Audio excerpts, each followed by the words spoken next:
Sufism is a channel that conveys the spirit of eroticism to express the depth, intimacy of passion, and eternal love for the most beloved God.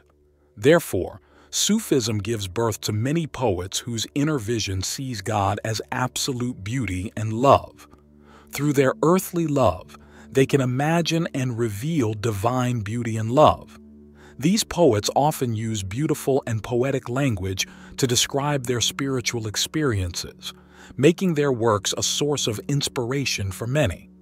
Although the Sufis write in various genres, their main works share the same theme, which is love. This love is a combination of various elements of feeling and states of the soul, such as closeness, uuns, longing, shauq, and an inclination towards love, mahabba. Through the exploration of this theme of love, the Sufis strive to achieve a deeper understanding of their relationship with God and the cosmos. In this episode, we'll briefly explore such an issue about God's primordial desire and passion. Please support this channel by subscribing to this channel and sharing this video. You can also help me out monetarily through PayPal or Patreon or Super Thanks. Thank you so much for all your support.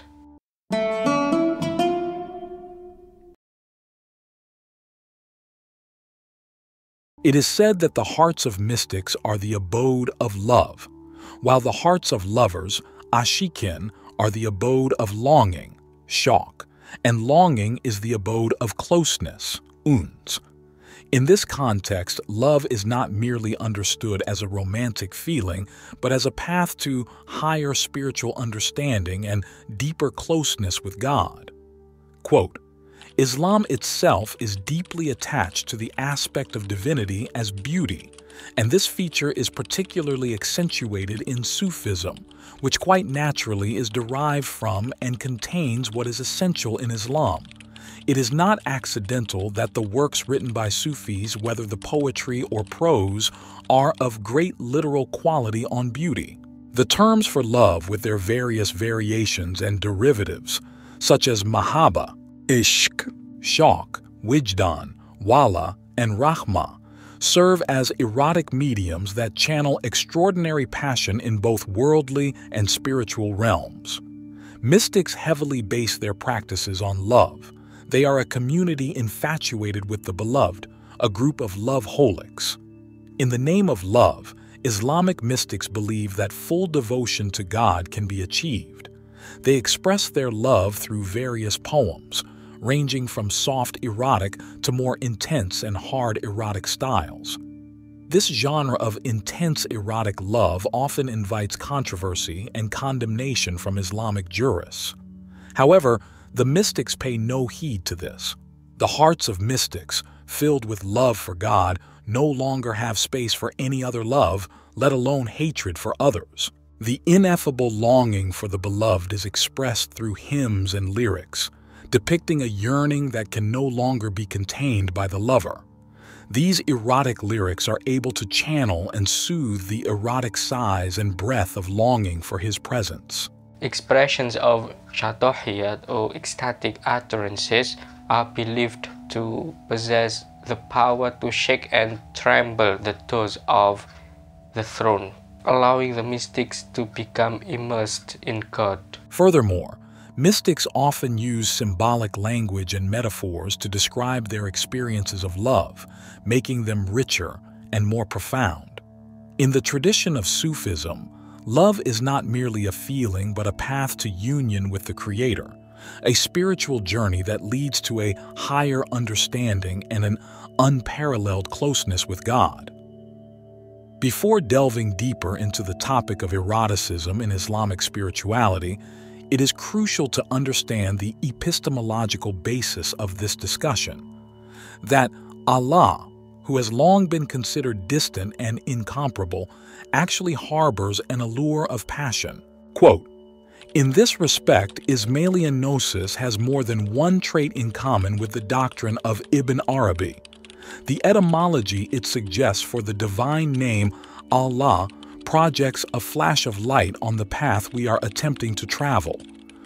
Despite the reticence of Arabic grammar on this point, It derives the word ila from the root connoting to be sad, to be overwhelmed with sadness, to sigh toward, to flee fearfully toward. And in support of this etymology, which gives the divine name the meaning of sadness, our Elsmalians adduce another etymology, which is still stranger because in it grammar is disregarded, but ceases to seem arbitrary when we consider the imperious preoccupation it reflects. This etymology consists in considering the word ulhaniya, formed like the words ilaha, uluha, and uluhiya from the root and signifying the Godhead, as an ideogram which, by introducing a trifling orthographic sign, a tashdid which doubles the n, we can read as alhan-iya. We then have an abstract noun denoting state, mode of being, formed from the verbal noun of the root hnn, anen, meaning to desire, to sigh, to feel compassion. Based on this, it can be said that God has a desire to express passion, pathos, to see himself through various manifestations. These manifestations form the basis of divine dramaturgy, an eternal cosmogony where God releases his erotic sighs, stimulating his creativity through the breath of love and compassion. This breath of the All-Merciful brings the universe into existence, serving as God's way to express love and observe the qualities of the lover within himself. Additionally, this concept emphasizes that the relationship between God and his creation is not only spiritual, but also encompasses sensual and emotional dimensions. This enriches our understanding of the human relationship with God, demonstrating that divine love has a broad spectrum, including aspects often considered taboo or impure in theological contexts. Through this perspective, we are invited to see God as dynamic being, full of passion, always striving to know and unite with his creation. Quote, "And the world showed the breath of the merciful to remove the decree of love, and the lover breathed what was found, thus recognizing his own self in witnessing the apparent." The primary attribute of God is his love for us. This love demands deep compassion from God towards all his creations. Therefore, God's mercy encompasses everything. As mentioned in the Quran, "My mercy encompasses everything." This mercy extends to the whole cosmos, encompassing both what exists and what has the potential to exist. Creation by God is not a single event that happens once, but an ongoing process that occurs at various levels. Every breath we exhale is a form of new creation. Each breath carries new creative energy. Our breaths can be understood as spontaneous expressions when divine energy reaches its peak. In this context, the breath of the All-Merciful is seen as a creative sigh releasing life energy. Thus, creation is both an action and a result of divine erotic energy and passion. God created this universe as a manifestation of the primordial love within himself. God's love is poured out in the form of a sigh that releases blessings and an explosive divine breath. Creation is the embodiment of God's unseen power loving himself. "I was a hidden treasure. I love to be known. Hence I created the world so that I would be known." At the divine level, love becomes the primary motif of God's creative activity. Ibn Arabi explains that God's desire to be known is immense, akin to the human desire to have offspring through sexual relations, and God's desire to be known is realized through the creation of the cosmos.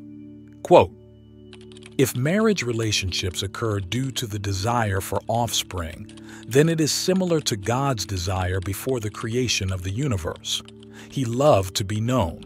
Thus, because of this love, he turned his attention to everything that had not yet been realized at that time." The Hadith Qudsi, frequently cited by mystics, states, "God created Adam in his image." This hadith invites humans to return to their origins. The love breathed through His mercy invites His servants to elevate their love back to its original place.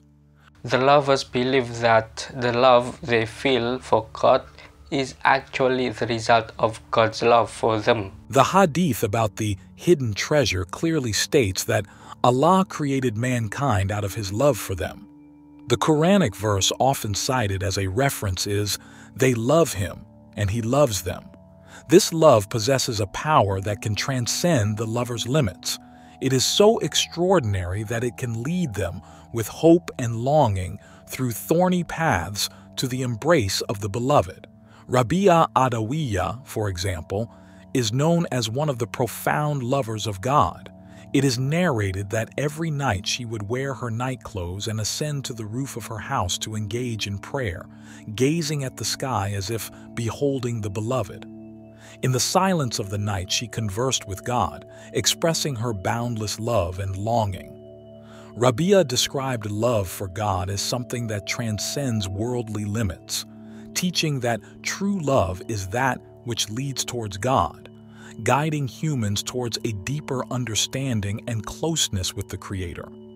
O Lord, the stars have set, all eyes have closed in sleep, the kings have securely shut their gates. Every lover is in the embrace of their beloved, and here I am, alone with you.